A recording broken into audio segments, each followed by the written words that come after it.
यार अब सहन नहीं होता। इतनी मेहनत करता हूँ, रोज़ प्लान बनाता हूँ, नया रूटीन, नई स्ट्रेटजी।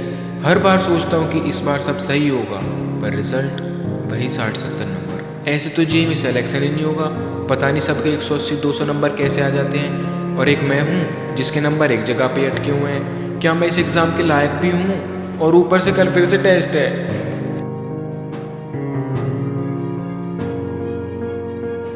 फिर वही 70 नंबर। पता नहीं कैसी पढ़ाई चल रही है तुम्हारी। पढ़ने वाले बच्चों के नंबर आते हैं। सही बात तो ये है तुम पढ़ ही ना रही। शर्मा जी के बेटे को देख, हर बार फर्स्ट आता है। और अगर तुमसे जेईई की तैयारी ना हो रही हो तो छोड़ो इसे। फालतू में खुद भी परेशान हो रहे हो और हमारा तो तुमने दिमाग खराब कर ही रखा है इस चक्कर में। पर पापा मैं तो ट्राई कर रहा हूँ ना। अरे ट्राई? ऐसा क्या ट्राई है जो 6 महीने से ट्राई ना खत्म होके दे रहा? आज तक हमें 1 रुपए का रिजल्ट नहीं मिला। ट्राई कर रहा हूँ। फिर वही यार, सुबह फुल मोटिवेशन से आया था कि आज फोड़ूंगा, लेकिन फिर वही डिसअपॉइंटमेंट। और राहुल कैसा हुआ टेस्ट? अच्छा कितने मार्क्स आए? 62। अच्छा तो ठीक है वैसे। अरे भाई कहाँ ठीक, हर बार मेहनत करता हूँ फिर भी कुछ नहीं होता। अब मुझे तो लगने लग गया है कि भाई सब आगे निकल जाएंगे और मैं पीछे रह जाऊंगा। अरे भाई मैं समझ सकता हूँ वो गिल्ट, वो प्रेशर, वो फीलिंग्स जो तुझे डिसअपॉइंट कर रही हैं। छोड़ भाई, तू कहाँ समझेगा। मैं समझ सकता हूँ भाई, मैं भी एक ऐसे फेज से गुजरा हूँ। फिर मुझे एक भैया मिले जिससे बात करके उन्होंने मेरी सारी प्रॉब्लम सॉल्व कर दी। कौन भैया? अरे तू सेल्फ पढ़ाई वाले रोहित भाई को नहीं जानता? बिल्कुल बड़े भैया की तरह हैं और हर प्रॉब्लम का बिल्कुल रियल सॉल्यूशन बताते हैं। अच्छा सही में? अरे तू चल तो सही एक बार। देख तेरे मॉक टेस्ट में कम मार्क्स आ रहे हैं और इंप्रूवमेंट भी बिल्कुल नहीं हो रहा, क्योंकि तू एक लेवल पे स्टक कर गया है और तुझे ऊपर से सेल्फ डाउट भी अलग से आता है कि भैया मेरे जेईई में सिलेक्शन होगा या नहीं होगा। अब ये सारी चीजें ना बहुत ज्यादा कॉमन प्रॉब्लम्स हैं, ये हर एक जेईई एस्पिरेंट फील करता है। बट अगर तू ये सोचेगा भैया ये सारी चीजें तो मेरे साथ ही क्यों हो रही है, तो तुझसे बड़ा बेवकूफ फिर कोई नहीं है। लेकिन भैया मॉक टेस्ट देने में डर लगता है और फिर मार्क्स भी नहीं आते। ये भी तुम्हारी सबसे बड़ी गलती है। तुम क्या समझते हो कि मॉक टेस्ट ही रियल एग्जाम की तरह देते हो? तुम सोचते हो कि वही रियल एग्जाम है, वही तुम्हारे फाइनल स्कोर है। ये तुम्हारे ऊपर प्रेशर बिल्ड करता है। अगर तुम्हें मॉक टेस्ट में मार्क्स इंक्रीज करने हैं तो तुम्हें 2 चीजें फॉलो करनी है। पहला कि मॉक टेस्ट को प्रैक्टिस की तरह दो, ठीक है, उसे प्रॉपर एनालिसिस करो। सेकंड तुझे क्या करना है कि प्रॉपर हर मॉक टेस्ट के साथ तुझे 10 से 15% का इंक्रीमेंट करना है। अब ये दोनों चीजें फॉलो कर ली तो तेरी जेईई प्रिपरेशन नेक्स्ट लेवल पे पहुंच जाएगी। ठीक है, थैंक यू भैया। पहले मुझे पता है डीमोटिवेट फील हो रहा था और अब आपसे बात करके हो रहा थोड़ा मोटिवेटेड फील। ग्रेट यार, तो फोड़ देगा नेक्स्ट लेवल। अब ये प्रॉब्लम सिर्फ राहुल की नहीं है, ये प्रॉब्लम इंडिया के हर एक स्टूडेंट की है जो बच्चा सेल्फ स्टडी कर रहा है, ऑनलाइन या ऑफलाइन कोचिंग से पढ़ रहा है। क्योंकि हर एक बच्चा कोर्सेज के अंदर इन्वेस्ट कर देता है, क्लासेस ले लेता है, लेक्चर्स देख लेता है, इवन प्रैक्टिस के लिए डिफरेंट किताबें भी लगा लेता है, इवन रिवीजन तक भी कर लेता है। लेकिन जैसे ही मॉक टेस्ट किया, टेस्ट देने की बारी आ जाती है तो वो बैकआउट कर जाता है। एंड उसकी ये एक गलती की वजह से उसकी 6 महीने, 1 साल, 2 साल की पूरी जेईई प्रिपरेशन बर्बाद हो जाती है। अब इसमें सारी गलती तुम्हारी भी नहीं है, इसमें सबसे बड़ी गलती है बड़े बड़े कोचिंग इंस्टीट्यूट्स और एडटेक्स की, जिनका फोकस केवल और केवल कोर्सेज बेच के पैसे कमाने में है। उन्हें नहीं फर्क पड़ता कि बच्चा कैसा फील कर रहा है, उन्हें नहीं फर्क पड़ता कि बच्चे के मार्क्स आ रहे हैं नहीं आ रहे, उसे प्रॉपर सपोर्ट मिल रहा है, गाइडेंस मिल रही है नहीं मिल रही है। इसीलिए उन्होंने आज तक एक ऐसी टेस्ट सीरीज, एक ऐसा इकोसिस्टम बनाया ही नहीं जो बच्चों की एक्चुअली में ग्रोथ में हेल्प करे, उन्हें फाइनल डेस्टिनेशन तक पहुंचाए। एंड जो टेस्ट सीरीज ऑलरेडी एग्जिस्ट करती है वो बहुत ज्यादा कोचिंग से रिलेटेड बायस्ड होती है एंड उसी के साथ में वो एड ऑन की तरह, मतलब कोर्स में एड ऑन की तरह यूज होती है। साथ में उनमें बहुत सारी प्रॉब्लम्स होती है, वो बहुत ज्यादा रेलेवेंट, बिल्कुल रेलेवेंट नहीं होती है। काफी सारे इजी पेपर्स डाल दिए जाते हैं या फिर काफी सारी टेस्ट सीरीज बहुत ज्यादा अनरियलिस्टिकली टफ बनाए जाते हैं जिससे कि कोचिंग की रेपुटेशन बढ़ जाए। साथ में अनइवन डिस्ट्रीब्यूशन ऑफ टॉपिक्स, किसी चैप्टर से ज्यादा क्वेश्चन, किसी से कम। उसी के साथ में एनालिसिस, प्रॉपर फीडबैक नहीं मिलता, no mentor support, outdated questions है जो पिछले 10 साल में क्वेश्चंस बना दिए वही क्वेश्चंस रिपीटेड किए जा रहे हैं। उसी के साथ में पुअर इंटरफेस एंड यूआई, जो एक्चुअली में जेईई मेंस का पेपर होता है वो फीलिंग ही नहीं आती इन टेस्ट को देखकर। एंड इन सभी प्रॉब्लम्स को देखते हुए मैंने और मेरी आईआईटीएंस की टीम और कोटा की टॉप फैकल्टी ने मिलकर बनाया है Momento by Self Padhai, India's first independent and most relevant test series for JEE mains. And it's not just a test series. And guys, Momento के बारे में बताने से पहले मैं कुछ अपने बारे में बताना चाहता हूं। मैंने अपनी ग्रेजुएशन एनएसयूटी दिल्ली से की है एंड पिछले 3 से 4 सालों से मैं बच्चों को मेंटोर कर रहा हूं, गाइड कर रहा हूं, फ्री ऑफ कॉस्ट गाइड कर रहा हूं। उसी के बीच मैंने सेल्फ पढ़ाई को स्टार्ट किया एक प्रॉपर विजन के साथ, गोल के साथ, कि इंडिया में जितने भी बच्चे आईआईटी जेईई की प्रिपरेशन कर रहे हैं उनके पास बेस्ट रिसोर्सेज होनी चाहिए, best mentorship, guidance, best notes होनी चाहिए, बेस्ट एजुकेशन होनी चाहिए। एंड इसी गोल को और मोटिव को लेके मैंने सेल्फ पढ़ाई को स्टार्ट किया था। इसी के बीच में बहुत सारी एडटेक कंपनीज, कोचिंग इंस्टीट्यूट्स लाखों करोड़ों के ऑफर्स लेकर आए, बट वो सारे रिजेक्ट किए। ऑनेस्टली स्पीकिंग वो सारे रिजेक्ट किए सिर्फ सेल्फ पढ़ाई के लिए, सिर्फ मोमेंटो के लिए। And finally we build this Momento. Honestly speaking इस टाइम पे थोड़ी सी प्राउड फीलिंग हो रही है कि यार मतलब जो चीज सोची थी स्टार्टिंग में एक्चुअली में वो कर पा रहे हैं। ये ऑनेस्टली स्पीकिंग ये सिर्फ स्टार्ट है, अभी तो बहुत कुछ फोड़ना है, जस्ट आप लोगों को सपोर्ट चाहिए। अब बात करते हैं यार मोमेंटो के बारे में। मोमेंटो बहुत ही क्रेजी है, जैसे मैंने बोला it's not just a test series. Definitely तुमने टेस्ट सीरीज देखी होंगी, बट ये कुछ अलग ही लेवल है। और एक एक करके बात करते हैं। सबसे पहले इसमें 3 बैचेस हैं, class 11th 12th droppers. Yes, हर एक कैटेगरी ऑफ स्टूडेंट्स के लिए टेस्ट सीरीज मिलने वाली है। उसी के साथ में अब हम बात करेंगे एक एक करके। सबसे पहले आपको 100+ टेस्ट मिलने वाले हैं, chapter wise test, part test, full test. Yes, इतने सारे पेपर्स हैं कि आप करते करते थक जाओगे, भैया इतने सारे पेपर्स हो ही नहीं रहे, इतने सारे पेपर्स हैं। जैसे ही आपका एक चैप्टर कंप्लीट हो, आपने एक चैप्टर वाइज टेस्ट दिया, मान लो आपके 3-4 चैप्टर्स कंप्लीट हो गए तो आपने पार्ट टेस्ट दे दिया, फुल टेस्ट दे दिया। एंड ये कोई भी कोचिंग इंस्टीट्यूट का बच्चा कर सकता है। प्रॉपर हमने डिजाइन ही ऐसे किया है कि जब आपका सिलेबस कंप्लीट हो रहा होगा तभी आपके ये टेस्ट हो रहे होंगे, ठीक है। उसी के साथ में अगर हम नंबर ऑफ टेस्ट की बात करें तो क्लास 11, 12th एंड ड्रॉपर्स की, फॉर एग्जांपल 12th की बात करें तो 100+ टेस्ट है, 84 chapter wise test, 9 part test and 15 full syllabus test है। उसी के साथ में तुम 11th और 12th का भी चेकआउट कर सकते हो। अब बात करते हैं और भी ज्यादा इंटरेस्टिंग बात। Interesting is schedule for class 11th, 12th and droppers. तीनों ही क्लासेस के अलग अलग बैचेस हैं एंड प्रॉपर शेड्यूल है। सभी के सभी टेस्ट एकदम प्रॉपर शेड्यूल में होंगे। जैसे ये है क्लास 12th का शेड्यूल, इसी के साथ में तुम्हें क्लास 11th और ड्रॉपर्स का भी शेड्यूल मिल जाएगा, लिंक डिस्क्रिप्शन में डाउनलोड कर लेना। अब बात करते हैं चैप्टर वाइज टेस्ट। तो चैप्टर वाइज टेस्ट तुम्हारे डे 1 से सारे चैप्टर वाइज टेस्ट ओपन रहेंगे, लेकिन जो पार्ट टेस्ट है, जैसे जैसे तुम्हारा कोचिंग के अंदर या तुम्हारा सेल्फ स्टडी कर रहे हो तो सिलेबस कंप्लीट होता जाएगा, वैसे वैसे तुम्हारे पार्ट टेस्ट ओपन होते जाएंगे। तो जैसे ये तुम्हारा क्लास 12th का सिलेबस है तो ये स्टार्टिंग के 4 चैप्टर्स है, फिर क्लास 11th के 4 चैप्टर्स का पेपर होगा, उसी के साथ में फुल क्लास 11 सिलेबस का भी पेपर है, एंड फिर बाकी फिर से पार्ट टेस्ट हो जाते हैं, फिर से फुल सिलेबस प्रॉपर तुम्हें मॉक टेस्ट मिलने वाले हैं। अब भैया आपको कैसे पता चलेगा कि मेरी कोचिंग के अंदर कौन सा चैप्टर हो गया, कौन सा नहीं हुआ, मेरा कितना सिलेबस कंप्लीट है? तो ये सारा जो शेड्यूल है ना, ये प्रॉपर IITians और जितनी भी कोटा की टॉप फैकल्टीज है उन्होंने डिसाइड किया है। तो जितना भी कोटा के अंदर बेस्ट कोचिंग्स है ना, उनकी प्रायोरिटी के अकॉर्डिंग, मतलब उनके सिलेबस कंप्लीशन के अकॉर्डिंग या ऑनलाइन कोचिंग है उसके अकॉर्डिंग ये सारे पेपर्स डिजाइन कर रहे हैं, तो इसकी चिंता मत करो। अब नेक्स्ट बात करते हैं। Next point is uniform distribution. एक टेस्ट सीरीज के अंदर सबसे बड़ी प्रॉब्लम होती है कि भैया वो रेलेवेंट ही नहीं होती। बहुत सारी कोचिंग क्या करती हैं, एकदम इजी पेपर दे देते हैं जिससे कि तुम सवाल ही ना करो कि तुम भैया तुम्हारे नंबर भी आ गए, तुम्हारी फेक खुशी होती है वो। उसी के साथ में कुछ कोचिंग्स ऐसी होती हैं कि बहुत टफ पेपर बना देती हैं जिनसे उनकी रेपुटेशन बिल्ड हो। अब तुम समझ गए होगे कि मैं किस कोचिंग्स की बात कर रहा हूं, ठीक है। तो ये सारी चीजें तुम्हें गलतियां नहीं करनी है, एंड ये चीज अवॉइड करने के लिए, पूरी यूनिफॉर्म डिस्ट्रीब्यूशन रखने के लिए प्रॉपर मैंने और मेरी टीम ने ये चैप्टर वाइज वेटेज रखी हुई है हर एक पेपर की। आप इससे अंदाजा लगा सकते हो कि कितनी ज्यादा रिसर्च लगी है इसमें। अगर पेपर 1 की बात करें तो ये सारे चैप्टर्स हैं, इनकी वेटेज है कि किस चैप्टर से कितने क्वेश्चंस रखने हैं। फिर पेपर 2 की बात करें, इसी के साथ में आप जितने चैप्टर्स देखोगे हर एक पेपर के लिए प्रॉपर वेटेज बनाकर ही सारे पेपर्स डिजाइन करे हैं, जिससे कि जो रेलेवेंसी है ना वो एकदम 99.9% पे पहुंचे। क्योंकि हमारा मोटिव है कि टेस्ट सीरीज को मोस्ट रेलेवेंट टेस्ट सीरीज बनाना, जिससे कि बच्चों को प्रॉब्लम ना आए, उसे फर्क ही ना पता पड़े कि भाई ये तो मैं तो जैसा मॉक टेस्ट में पेपर देता था वैसे ही जेईई मेंस के अंदर पेपर आ गया। तो जितने तुम्हारे मॉक टेस्ट के अंदर नंबर आएंगे उतने ही तुम्हारे जेईई मेंस के अंदर नंबर आने वाले हैं। इसलिए रेलेवेंसी बहुत ज्यादा इंपॉर्टेंट होती है और वेटेज बहुत ज्यादा मैटर करती है। नाउ तीसरा और सबसे इंपॉर्टेंट पॉइंट है एनटीए जेईई मेन इंटरफेस, मतलब रियल एग्जाम का फीलिंग आना चाहिए।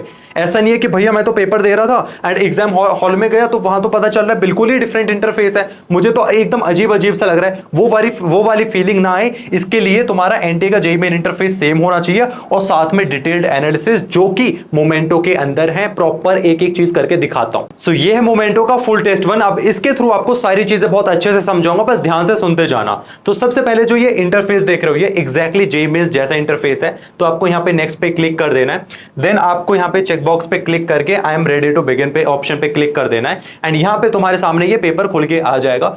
प्रॉपर फुल टेस्ट 1 है, इसका मतलब 3 घंटे का पेपर है। एंड यहाँ पे अब आपको 3 सेक्शंस मतलब 2 सेक्शन देखने को मिलेंगे। First is physics section A and physics section B. Section A तुम्हारा एमसीक्यूज के लिए, यहाँ पे रैंडम क्वेश्चंस को मार्क करके हम आगे बढ़ जाते हैं, रैंडम क्वेश्चंस को मार्क कर देते हैं, आंसर्स मार्क कर देते हैं। एंड सेक्शन बी की तरफ बढ़ते हैं। Section B is numerical type questions, क्योंकि जेईई मेंस में हर टाइप के क्वेश्चंस, एमसीक्यूज भी और न्यूमेरिकल दोनों टाइप के क्वेश्चंस पूछे जाते हैं। ठीक है, तो यहाँ पे भी आप कुछ भी आंसर मार्क कर देते हो, बट अभी के लिए हम इसे नीचे कर देते हैं एंड आप यहाँ पे सेव नेक्स्ट करके आप सारे आंसर्स मार्क कर सकते हैं। साथ में अगर क्वेश्चन लेवल की बात करें तो सारा प्रॉपर वेटेज डिस्ट्रीब्यूशन को फॉलो किया गया है। उसी के साथ में क्वेश्चंस 99.9% क्वेश्चंस रेलेवेंट मिलेंगे, जेईई मेंस लेवल के ही क्वेश्चंस मिलेंगे। इवन कुछ क्वेश्चंस ऐसे मिलेंगे कि जो तुम्हें सोचने पे मजबूर करें। जरूरी नहीं कि सारे क्वेश्चंस एकदम जेईई मेंस लेवल के हैं, कुछ क्वेश्चंस अच्छे भी डाले गए हैं उससे ऊपर लेवल के, कुछ क्वेश्चंस जिससे कि आपको सोचने पे मजबूर करेंगे, आपकी ब्रेन मसल्स डेवलप होंगी बड़े बड़े क्वेश्चंस को और अच्छे क्वेश्चंस को टैकल करने के लिए। इसी के साथ में रेलेवेंसी की बात करें तो भाई सारे पेपर्स बहुत रेलेवेंट है। एरर की बात करें तो नेक्स्ट टू इंपॉसिबल है कि इसमें एरर निकले, बट स्टिल यार एक आधा क्वेश्चन कोई गलत हो सकता है, एक आधे क्वेश्चन के अंदर एरर निकल सकता है। वैसे 99% चांसेस है कि कोई एरर नहीं है। तो यहां पे आपको ये प्रॉपर केमिस्ट्री मैथ्स का भी सेक्शन चेकआउट कर सकते हो। एंड एक और चीज, अगर तुम्हें क्वेश्चंस की क्वालिटी चेकआउट करनी है तो वेबसाइट और एप्लीकेशन पे जैसे लॉगिन करोगे तो एक टेस्ट आपको फ्री डेमो के लिए मिलेगा, वहां पे तुम अटेम्प्ट कर सकते हो और चेक कर सकते हो कि किस लेवल के क्वेश्चंस हैं। यहां पे आप अपना पेपर अटेम्प्ट कर दोगे, यस यहां पे तुमने आ जाता है कि तुमने कितने क्वेश्चन सही करे, गलत करे या अटेम्प्ट करे, बेसिकली ना कितने आंसर करे और कितने नॉन आंसर्ड क्वेश्चंस है वो सारे आ जाते हैं। अब इसी के साथ में एक चीज और आती है, वो है एनालिसिस। अब एनालिसिस इतना ज्यादा इंपॉर्टेंट हो जाता है कि यही डिसाइड करेगा कि तुम्हारा नेक्स्ट पेपर में, नेक्स्ट मॉक टेस्ट के अंदर कितना स्कोर इंप्रूव होने वाला है। तो एनालिसिस बहुत ज्यादा इंपॉर्टेंट है, ये चीज नेक्स्ट लेवल होनी चाहिए। यहां पे आप स्कोर देखोगे, यहां पे तुम्हारी रैंक आ जाएगी कि कितने बच्चों ने पेपर अटेम्प्ट किया, आउट ऑफ विच कि तुम्हारी क्या रैंक है। परसेंटाइल निकल के आ जाएगी, correct answers, incorrect, unattempted questions आ जाएंगे, एक्यूरेसी पता चल जाएगी, साथ में तुमने किस सेक्शन को कितना टाइम दिया वो सारी चीजें पता चल जाएंगी। बार ग्राफ्स के थ्रू भी आप चेकआउट कर सकते हैं। एंड इंटरेस्टिंग बात यहां पे सॉल्यूशंस दिखाता हूं, आपको प्रॉपर डिटेल्ड सॉल्यूशंस मिलेंगे। सॉल्यूशन कैसे, फॉर एग्जांपल ये क्वेश्चन 1 है, अब इसका आप सॉल्यूशन चेकआउट करोगे। सॉल्यूशन चेकआउट में मुझे एक इंटरेस्टिंग और अच्छी बात क्या लगी कि क्वेश्चन के साथ आपका नीचे सॉल्यूशन मिल जाता है। मैक्सिमम टाइम क्या होता है कि क्वेश्चन एकदम पीछे होता है, पीडीएफ फॉर्मेट में आंसर्स मिलते हैं, लेकिन यहां पे अगर तुम्हें क्वेश्चन चेक करना है साथ में सॉल्यूशन मिल जाएगा। और ये हमने गलत मार्क कर दिया था, ठीक है, इसी के साथ में इसे कैंसिल कर देते हैं।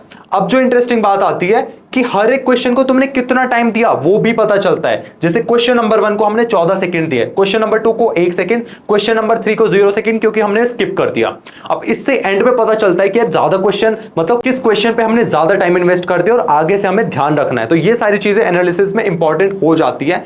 एंड एक पेपर को तुम मल्टीपल टाइम्स अटेम्प्ट कर सकते हो, जैसे ये 7 बार अटेम्प्ट किया है पेपर, क्योंकि रिव्यूज वगैरह करते रहते हैं, तो ये पेपर तुम मल्टीपल टाइम अटेम्प्ट कर सकते हो। Now 6th point is most relevant test series tested and trusted by IITians. इस टेस्ट सीरीज को लाइव करने से पहले, यस मोमेंटो को लाइव करने से पहले, ये सिर्फ टेस्ट सीरीज नहीं है भैया, ये उससे भी बड़ी चीज है, आगे बताने वालों बहुत बड़े सरप्राइजेस है तुम्हारे लिए, बस देखते रहना। मोस्ट रेलेवेंट टेस्ट सीरीज है, प्रॉपर आईआईटीएन से मैंने प्रॉपर टेस्ट करवाया, हर एक क्वेश्चन को अच्छे से सॉल्व कराया, 100 ऑफ स्टूडेंट्स ने प्रॉपर पेपर दिए, प्रॉपर एनालिसिस किया, उसके बाद ही आपके सामने ये वीडियो लाइव कर रहा हूं, ठीक है। तो proper most relevant test series है। इसी के साथ में अगर नेक्स्ट पॉइंट की तरफ बढ़े तो तुम्हें जेईई मेन 2025 के पेपर्स मिलेंगे जनवरी अटेम्प्ट में। इसी के साथ में मैं बाकी पेपर्स भी अपडेट कर दूंगा, मतलब जैसे जैसे आगे बढ़ते रहेंगे, पेपर्स होते रहेंगे, तो मैं और भी पेपर्स इसमें ऐड कर दूंगा। अब ये एक अच्छी चीज है, ये एक अच्छी चीज है फॉर क्लास 12 और ड्रॉपर स्टूडेंट्स के लिए कि टॉप 100 पीवाईक्यूज ऑफ पीसीएम, कि आपके जितने भी प्रीवियस ईयर क्वेश्चंस है पिछले 10 साल के, उसमें से टॉप 100 छांट के क्वेश्चंस तुम्हारे लिए यहां पे परोस दिए, ठीक है। तो ये क्लास 12 और ड्रॉपर वाले बच्चों के लिए ज्यादा हेल्पफुल है। 11th वाले तो अभी अपनी 11th की प्रैक्टिस करो, ठीक है। यहाँ पे आप कोई टेस्ट मिस हो जाता है तो रीअटेम्प्ट कर सकते हो, एंड रीअटेम्प्ट का अनलिमिटेड ऑप्शन है, कितनी बार भी अटेम्प्ट कर सकते हो। अब भैया सरप्राइज बताओ, अब मैं 3 सरप्राइजेस रिवील करने वाला हूँ। मैं स्टार्टिंग से बोल रहा हूँ, it is not just a test series, ये उससे भी बड़ी चीज है। ये तो बात हो गई टेस्ट सीरीज की, अब इसके साथ तुम्हें 3 सरप्राइजेस मिलने वाले हैं। 3 सरप्राइजेस कौन कौन से हैं? सो ये है 3 सबसे बड़े सरप्राइजेस जिन्हें सुन के मजा आने वाला है। सरप्राइज नंबर 1 है formula sheet. Formula sheet, yes, जब भी तुम टेस्ट देकर आओगे, तुम प्रॉपर एनालिसिस करोगे, कुछ कॉन्सेप्ट भूल जाओगे, ठीक है, कुछ फॉर्मूले भूल जाओगे, तो तुम्हारे पास फॉर्मूला शीट होनी चाहिए रिवीजन के लिए। एंड इससे बेस्ट शीट्स हो नहीं सकती made by IITians. Yes, made by IITians. ये सारी केमिस्ट्री हो गया, फिजिक्स हो गया, मैथ्स के लिए ये सारी शीट्स आपको मिलने वाली है फॉर क्लास 11th 12th दोनों क्लासेस के लिए। सेकेंड सरप्राइज की तरफ बढ़ते हैं, सरप्राइज नंबर 2। ये चीज तो मैं इमेजिन ही नहीं कर सकता कि आपको कहीं और मिल सकती है, एंड ये चीज सुनने के बाद तुम नेक्स्ट लेवल खुशी होने वाली है, तुम्हें खुश होने वाले हो। Second is live session. Live session, हर महीने हम एक लाइव सेशन करेंगे जिसमें आप और मैं प्रॉपर डिस्कस करेंगे कि भैया मार्क्स कम कैसे आ रहे हैं, कैसे इन्हें इंप्रूव कर सकते हैं। क्योंकि हम टेस्ट सीरीज नहीं प्रोवाइड कर रहे, हम क्वेश्चन पेपर नहीं दे रहे आपको, हम प्रॉपर एक शेड्यूल प्रोवाइड कर रहे हैं। उसी के साथ में हम एक इकोसिस्टम बिल्ड कर रहे हैं कि भाई बच्चे ने लेक्चर्स देख ली, सारी चीजें कर ली, अब वो अगर टेस्ट देता है तो फिर वो फाइनली इंप्रूव करके ही निकले। ये है मोमेंटो। स्टार्टिंग से बोल रहा हूं, it's not just a test series, ये पूरा इकोसिस्टम है। तीसरा सरप्राइज उन बच्चों के लिए जो थोड़ा सा ड्रीम करते हैं हाई अचीव करने का एंड अपने आप को चैलेंज देते हैं। द चैलेंज इज, अगर तुम जेईई मेंस के अंदर किसी भी अटेम्प्ट में 99 परसेंटाइल ले आते हो, 99 परसेंटाइल या उससे ज्यादा ले आते हो, तो तुम्हें 100% फीस रिफंड हो जाएगी। 100% फीस रिफंड हो जाएगी इस टेस्ट सीरीज की। इससे बड़ा सरप्राइज मैं कुछ नहीं दे सकता था तुम्हें। नाउ अब बात आती है कि भाई आपने इतनी सारी चीजें प्रोवाइड कर दी, आपने शेड्यूल दिया, आपने उसके साथ प्रॉपर रिसर्च कराई, इतनी सारी टीम है, आईआईटीएंस की टीम है, फैकल्टीज हैं, सारी चीजें आपने बेस्ट टेस्ट सीरीज प्रोवाइड कर दी, उसके साथ में 3 बड़े सरप्राइजेस दे दिए। अब फाइनली इसका प्राइस बता दो। देखो यार, प्राइस बताने से पहले ना मैं आपको कुछ बताना चाहता हूँ। सबसे पहले जब भी एक चीज बनाई जाती है ना स्टार्टिंग में, तो उसकी कॉस्टिंग आती है, ठीक है। जो मैंने ऐप बिल्ड कराया उसकी कॉस्टिंग होती है, एक वेबसाइट बिल्ड कराई उसकी कॉस्टिंग है, ठीक है। साथ में जीएसटी एंड ऑल वो अलग गवर्नमेंट साइड है, वो तो छोड़ो, ठीक है। और भी बहुत सारी कॉस्टिंग आ जाती है। एंड सबसे बड़ी कॉस्टिंग इस चीज को पॉसिबल बनाना, मतलब बिना आईआईटीएंस के एंड कोटा की टॉप फैकल्टीज के बिना ये चीज पॉसिबल ही मैं अकेले नहीं कर पाता। ऑनेस्टली स्पीकिंग मैं अकेले कर ही नहीं पाता। एंड जब इतने बड़े लेजेंड टीचर्स आते हैं साथ में एंड आईआईटीएंस आते हैं, जो बच्चे आईआईटी दिल्ली, आईआईटी बॉम्बे में पढ़ रहे हैं, वो बच्चे अगर साथ में मिलकर काम करते हैं ना, तो बहुत ज्यादा मतलब पे करना पड़ता है, ये बहुत ज्यादा कॉस्टिंग आती है। एंड मैं चाहता तो तुम्हें 10-5 पेपर ऐसे ही पकड़ा देता जो हर दूसरा बंदा आज के टाइम पे जेईई के अंदर या नीट के अंदर कर रहा है, बहुत सस्ते से में। बट मैं वो नहीं चाहता था, मुझे प्रॉपर इकोसिस्टम बनाना था, मुझे रियल प्रॉब्लम को सॉल्व करना था। एंड जिस लेवल की ये चीज मैं प्रोवाइड कर रहा हूं, वो आप अगर मार्केट में जाओगे तो आपको भाई जेईई के अंदर 14,000, 12,000, 7,000, 8,000, 6,000 की चीजें मिलती हैं, वो भी जस्ट अ टेस्ट सीरीज, जिसमें सिर्फ 20, 30, 40 क्वेश्चंस ही होते हैं, पेपर्स होते हैं। बट उस लेवल को मैच करना, उस लेवल की क्वालिटी के साथ पूरा इकोसिस्टम और साथ में लाइव सेशंस देना, मुझसे जितना हो सकता था मैंने किया। मैंने तीनों क्लासेस, तीनों बैचेस के लिए सेम प्राइस रखा हुआ है। फाइनल प्राइसेस यस, थोड़ा सा वेट, 2,999। देखो यार, आईआईटी जेईई की तुम तैयारी करते हो ना भाई, ये तुम्हारी लाइफ सेट करने वाला है, तुम एक अच्छे कॉलेज में जाने वाले हो। ये इन्वेस्टमेंट की तरह इसे चेकआउट करो, इसे देखो, ऐसा मत समझो कि भाई मेरे तो पैसे खर्च हो गए। अगर तुम अभी अच्छी चीजों में इन्वेस्ट कर लोगे तो तुम्हारे आने वाले 4 साल बहुत बेहतरीन होंगे, और वो 4 साल तुम्हारे डिसाइड करेंगे कि तुम लाइफ में कितना बड़ा फोड़ रहे होगे। मैंने जितना अपनी जर्नी से सीखा है, मैंने यही सीखा है। एंड ऑनेस्टली ये 100% अमाउंट वर्थ इट है इस प्रोडक्ट के अकॉर्डिंग, इस चीज के अकॉर्डिंग ये 100% वर्थ इट है। डेफिनेटली जो मैं अपनी तरफ से बेस्ट कर सकता था मैंने ये किया, ठीक है, इससे ज्यादा मैं नहीं कर सकता था। बट अगर तुम इस चैनल के सब्सक्राइबर हो और चाहते हो कि भैया बस थोड़ा सा और अमाउंट कम कर दो, बस थोड़ा सा, फिर मैं पक्का परचेज कर लूंगा, तो यार जितना मैं अपनी तरफ से स्ट्रेच कर सकता था मैंने किया। And the final special offer है ओनली फॉर फर्स्ट 300 स्टूडेंट्स। ये आप अवेल कर सकते हो 2800 में, लेकिन ध्यान रखना सिर्फ स्टार्टिंग के 300 बच्चों के लिए। कोड आपको ये यूज करना है first 300 he. And I know ये सारी सीट्स भी ना 300 अगले 4 से 5 घंटे में भरने वाली है, तो फटाफट से जाओ, अभी जाके रजिस्टर कर लो, एनरोल कर लो। एंड लिंक आपको डिस्क्रिप्शन में मिल जाएगा, वेबसाइट और एप्लीकेशन का। एप्लीकेशन डाउनलोड कर लेना, वेबसाइट पे जाके तुम चेकआउट कर लेना, वहाँ पे रजिस्टर करने के बाद, साइन अप करने के बाद तुम इसमें एनरोल कर सकते हो। सो फटाफट से जाओ। एंड मैं ऑनेस्टली बता रहा हूँ यार, मुझे इस चीज़ में, मोमेंटो में, क्योंकि ये हमारा फर्स्ट स्टेप है, इसमें आपका सपोर्ट चाहिए। डेफिनेटली बहुत ज़्यादा सपोर्ट की ज़रूरत है। एंड अगर तुम इसमें सपोर्ट दिखाते हो तो मैं प्रॉमिस करता हूँ कि नेक्स्ट चीज़ जो होगी ना वो इससे भी बड़ी होगी, एंड ट्राई करूँगा कि उसे मैं और इस कम अमाउंट में ऑलमोस्ट फ्री में प्रोवाइड कर पाऊँ। All the very best, thank you so much for watching this video, bye.